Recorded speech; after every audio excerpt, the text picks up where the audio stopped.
ഇപ്പൊ നമ്മൾ റീൽസ് ഒക്കെ എടുത്ത് നോക്കുമ്പോൾ തന്നെ കാണാണ്ടല്ലോ, കൊല്ലത്തെ പറ്റി പറയുമ്പോഴേക്കും ഈ അടി ഉണ്ടാക്കുന്ന ആൾക്കാര്, ഒന്ന് പറഞ്ഞ രണ്ടാമത്തേന് അടിക്കാൻ വരുന്ന ആൾക്കാർ എന്നൊക്കെ ഉള്ള ഒരു സാധനമാണല്ലോ കൊല്ലംകാരെ പറ്റി.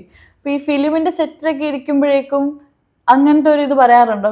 അങ്ങനെ ഒരു ഇത് എല്ലാ സെറ്റിലും ഒന്നുമില്ല, ചിലടത്ത് ആദ്യം കാര്യം കൂട്ടുകാർ ഫ്രണ്ട്സ് തമ്മിൽ ഇങ്ങനെ തമാശ പറയുമ്പോഴത്തേക്കും പറയും, അങ്ങനെയുള്ള ഇതുണ്ട്. കൊല്ലം ഫ്യൂരി എന്നുള്ള രീതിയിൽ ഇങ്ങനെ പറയും. പക്ഷേ അങ്ങനെ എല്ലാ കാര്യത്തിനും അടിയിടാനാണെങ്കിൽ കൊല്ലത്ത് പിന്നെ ആൾക്കാർ കാണത്തില്ലല്ലോ. കൊല്ലംകാരുടെ പ്രത്യേകത എന്ന് വെച്ച് കഴിഞ്ഞാൽ സ്നേഹമാണ്. സ്നേഹിക്കുക. മമ്മൂക്കാർ പറഞ്ഞിട്ടുണ്ട്, ഏറ്റവും നല്ല മീൻ കിട്ടുന്നതും ഏറ്റവും നല്ല മനുഷ്യരുള്ളത് കൊല്ലത്താണ്. അത് അപ്പം ഓൾറെഡി നമുക്കത് മനസ്സിലാവും. കാര്യം പുറത്തുനിന്ന് ഇപ്പം ചിലപ്പോൾ പുറത്തുനിന്ന് വരുന്നവരായിരിക്കും വിഷയം ഉണ്ടാക്കുന്നത്, പക്ഷെ അത് എവിടെ ആർക്ക് കിട്ടും? കൊല്ലക്കാർക്ക് കിട്ടും. വിഷയം ഉണ്ടാക്കാൻ എല്ലാ നാട്ടിലും ഉണ്ടാവും പ്രശ്നം. പിന്നെ തീർച്ചയായും പ്രശ്നമില്ലാത്ത നാടകമാണ്. ഇതിനെക്കാട്ടി വലിയ പ്രശ്നങ്ങൾ പല സ്ഥലത്തും നടക്കുന്നുണ്ട്. പക്ഷേ ഇപ്പോൾ ഒരു ഫേസ്ബുക്കിലൊരു അടി, ഇപ്പം പൊറോട്ട ഇട്ടാത്തിന് അടി കിട്ടി, അടി നടന്നു എന്ന് നോക്കിയാൽ ആദ്യം നോക്കുന്ന എവിടെന്നറിയാം, സ്ഥലം ഏതാണ്. കൊല്ലംകാരാണെങ്കിൽ ആ രീതിക്ക് കമൻ്റ് ഇടുക, അതൊക്കെയാണ് ചിലരുടെ വിനോദം.